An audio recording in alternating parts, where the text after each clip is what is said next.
Hello everybody, my name is RagingRaptor and I welcome you to a tank review. It sounds a little bit funny because it's the second one I do about the Tiger 1. Or is it the Tiger 1? No, it's the heavy tank number 6. The Japanese first ever shown heavy tank. And what is special about it? It's a Tiger 1 with its historical gun on tier 6. And I already did a video about it. I said that it's bullshit. Sorry for the cursing, and I somehow need to redo this review. I had quite a talk in the German forum which said yeah, I was too fast saying that this tank is bad, and I really do have to admit I really made that failure. I said I had some terrible games, I didn't have a 100% crew, and I had to say this tank is bad. Which is actually, yeah, not really good what you can say about this, because in the end he has a pretty decent DPM, a good fuel range, and even the armor is working. But I also want to point out that when you are in tier 8 games, most of the time you get butt fucked. And yeah, you also need to spam a little bit of gold. What I don't understand is why this gun does not have the 200mm heat shells which the Czech Skoda T40 has. It would make this tank much more enjoyable to play because 200mm of heat penetration would be ridiculous cool. But yeah. We are going now to have a small look at this special and controversial heavy tank. Because in my opinion the first critical point is that you only get a 50% crew. When you invest 10,000 gold credits, 100,000 credits, you get a 57% crew. And with that crew it's still pretty hard to get decent with that tank. That's why I sucked hard in the beginning, as you can see in my first review gameplay. Then, but yeah, you have 950 hit points, which is the highest amount with the VKH. You have 57 tons weight and a 650 horsepower engine. This gives you a roughly an HP to ton ratio of 12, as far as 10 to 12. Let's have a look. I will shortly calculate that for you, because I think it is important to know everything right. 11.4 is the HP to ton ratio. You have a top speed of 40 kilometers and a traverse speed of 26 degrees per second, which is actually not that bad. Then to the armor. You have on the front 100mm. It's the basic Tiger armor. The sides are 80mm, but trust me, going towards the front and trying to, what should I say? Trying to sidescrap dash tank with your armor is quite hard. Also, another critical point. When I did the first review about this tank, the gun mantlet was bugged. Basically, it was super easy to penetrate it. Now, they fixed it, and I have to say, the gun mantlet is actually pretty decent, and the turret has actually pretty good armor. The only problem is that up here, this plate is actually very vulnerable. But yeah. More to the armor I can't really say, but I can say something about the DPM. I have 5.91 seconds reload. This is actually a really good value for not even a crew with beer. And in the end you have 2233 damage per minute, which is a really good value. Seriously, a really good value. And another critical point in my opinion is, as you can see, is the penetration. The penetration is the worst. It is the worst among all tier 6 as far as I can remember and call from my brain. Your gold penetration is also quite bad. There are tanks on tier 6 like the TUC 2 which has the same amount of penetration with AP which the Japanese Tiger has with gold. The same goes for example for the KV-85 with both of its top guns. This is in my opinion one of the biggest drawbacks, and also when you compare it with other guns, the stats are so meh. For example, your accuracy is not shining, for example. It's not something which stands out like it is on the tier 7 Tiger with the 88L71. There it is 0.34. Here we have 0.38, and this is average. This is so average in tier 6. And this is another critical point. This is what I can say right now in a conclusion, that the third traverse is also quite slow, but you can get used to it, and the view range is actually pretty good, and I have to say it's enjoyable to spot targets for yourself. But yeah, in conclusion, this tank is on tier 6 pretty decent. On tier 7 it also works. Tier 8 is hard. Trust me, I'm a good player. I say to myself, I'm a good player. I know how the game works. You will see a gameplay of mine, and obviously I shot gold, so don't judge me. But I have to say, this tank, you need to know that when you buy this tank, you are not the fastest, you don't have the best armor, and you need to know where to aim, and also need to know spots where you can shoot at the sides of an enemy. But then you can really get some decent games because of the DPM. And as you can see, I'm not one to lie to you. I have made now 19 games, have 63% win chance and an ace tanker. My mid damage is 1395, excuse me. As you can see, the maximum damage was 3120 and 6 kills. But now, as you can see, I have 32% on the mark of excellence, and in 14 out of these 19 games we managed to do more than 950 damage.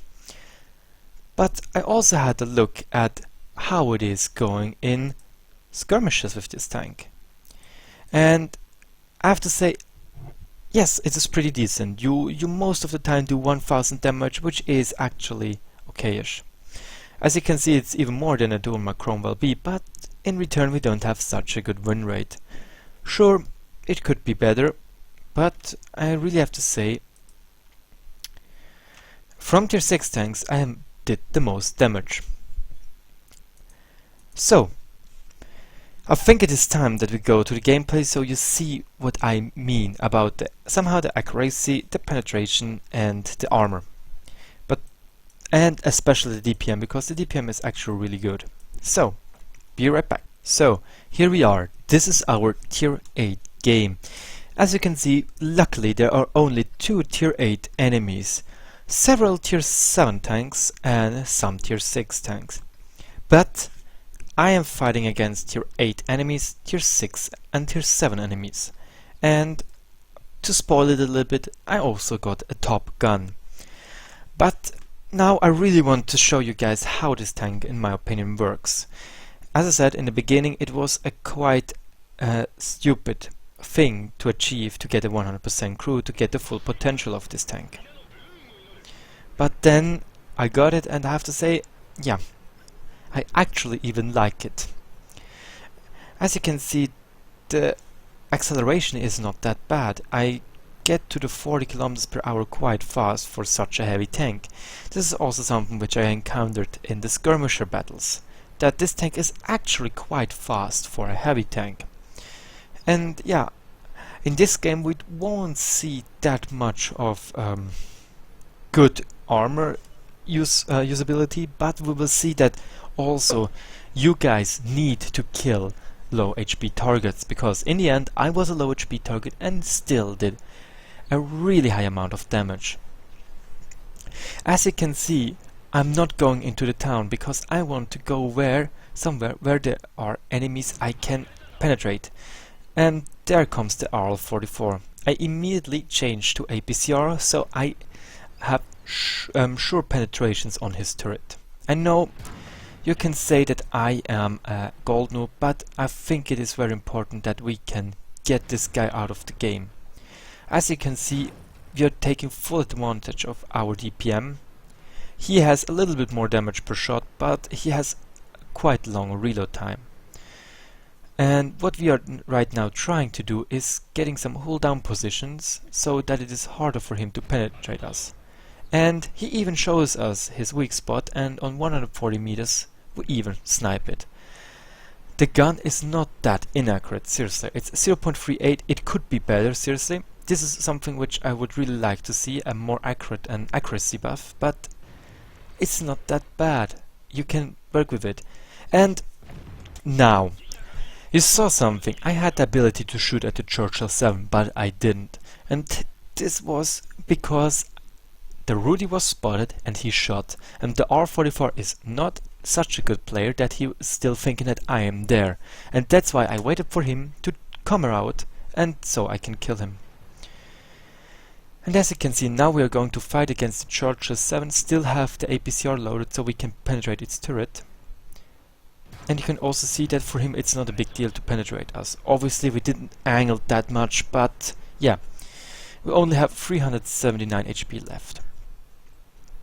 But we are finally now loading an AP shell. And you will also see that in this game that you can still do damage when you are low HP, and this is why I think it's so important for to kill low HP targets. And as you can see right now, I can show you the DPM. I can shoot at the side of an enemy, and unfortunately Rudy got the kill, but now I don't even need those APCR shells. Those are weak targets, we can somehow flank them. And as you can see, sometimes also I fail to hit my shots, obviously. But with this short reload time, we get another chance, which is actually really cool. As you can see, after 8 shots we already did 1300 damage and have 3 kills. It's a little bit less than half of what our team did. And as you can see right now, we are just waiting for the AMX 3075 to pop out, so probably can get the kill. What we do? Now we get on a more advantageous position where we can shoot partly into the town and probably hammer some shells into the side of the Tiger 2. But we really need to be careful. The Tiger 2 has a big gun, it does hurt, it's a tier 8 enemy, and yeah. As a tier 6 tank with only 171mm gold penetration, it's quite hard. You also think now, yeah, RagingRaptor, you're only talking about gold ammunition and gold spamming.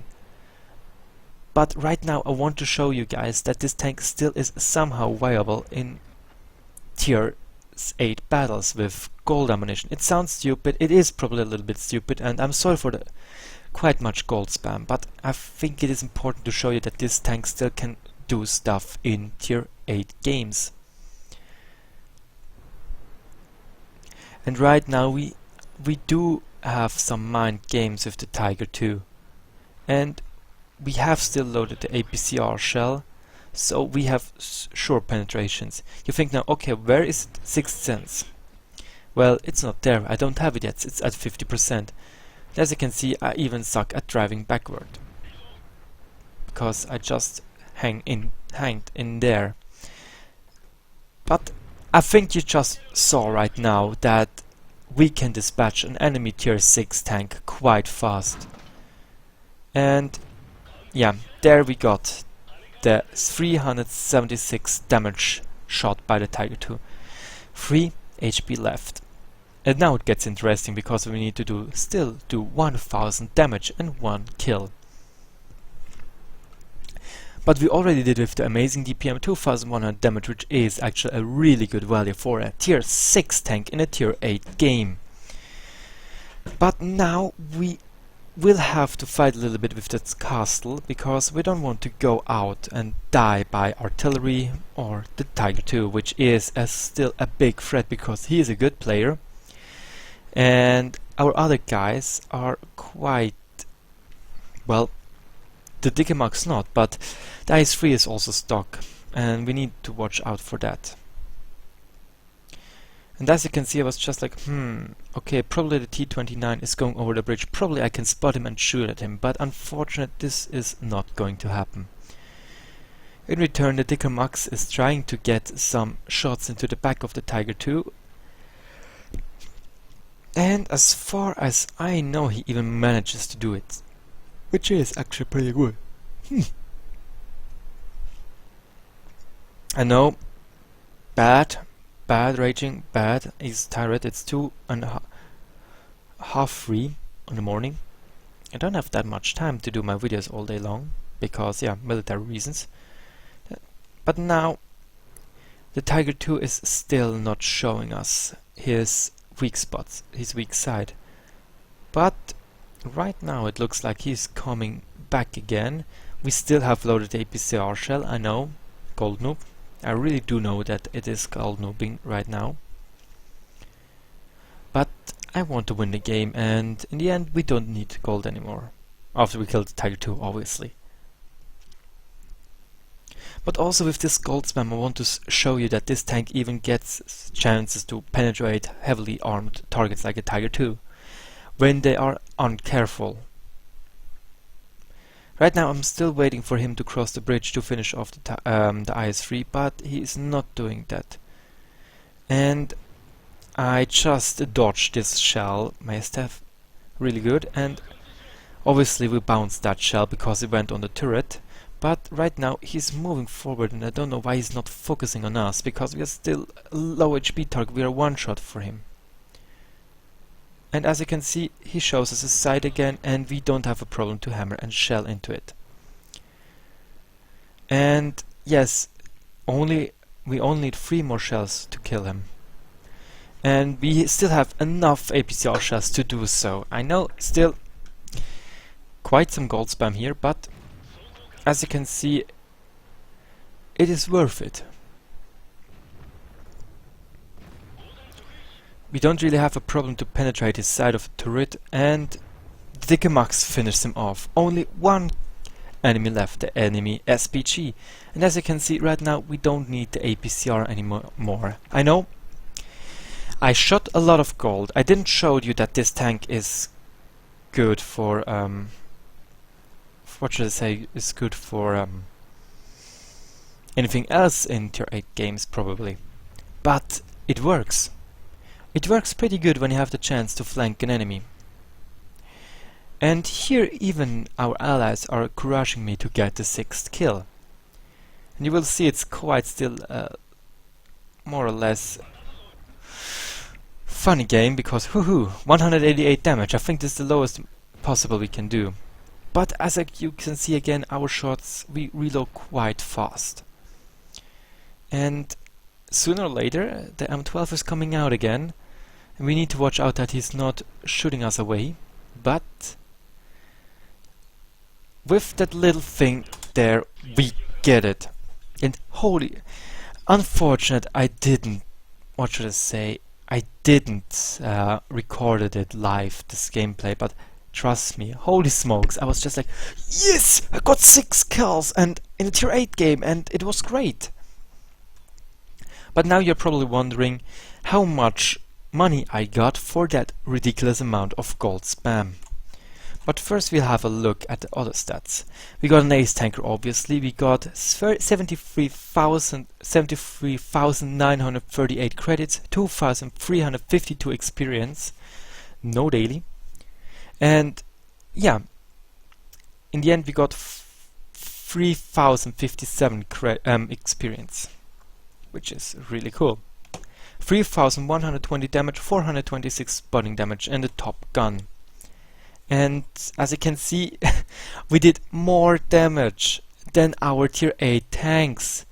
We did even close to more damage than the T-29 of the enemy team. We did only 44 damage less. We did more damage than the enemy Tiger II, and he was a tier 8 vehicle and I'm a tier 6 one. And this is what I want to show you guys. This tank, when you have the ability to go around, get some side shots in, is really good. Because the DPM is actually so amazing. And as you can see, we shot probably only APCR, or roughly only APCR shells, and we had to buy to give our ammunition man 44,000 credits, and could keep in the end 26,000. And as you can see, the repair costs are not that high, roughly 4,000 when you are fully destroyed. As I said again, it was no daily, it was only base game, and it was quite a good game. But yeah, this is the Tiger Japanese version, heavy tank number 6. What do you think? Do you think I made it wrong? Should I stay with the concerns that this tank is bad, or Was I able to show you that this tank is not that bad? That it has its pros, like a really good DPM, good fuel range, somewhat armor, which I couldn't show you in this gameplay, but yeah, the DPM. Leave a like and leave a comment. Leave a like if you liked the video. If you think yes, I made it. I made an objective view from only stats wise. I made a personal view, like do I like this tank? What are my personal favorites about this tank? And yeah, did you like the gameplay? Then, if you like all those three things, make a like and write in the comments what is your feedback. I need to have feedback if it is good, if it is bad, and things like this. But yeah, as always, thanks for watching and good luck.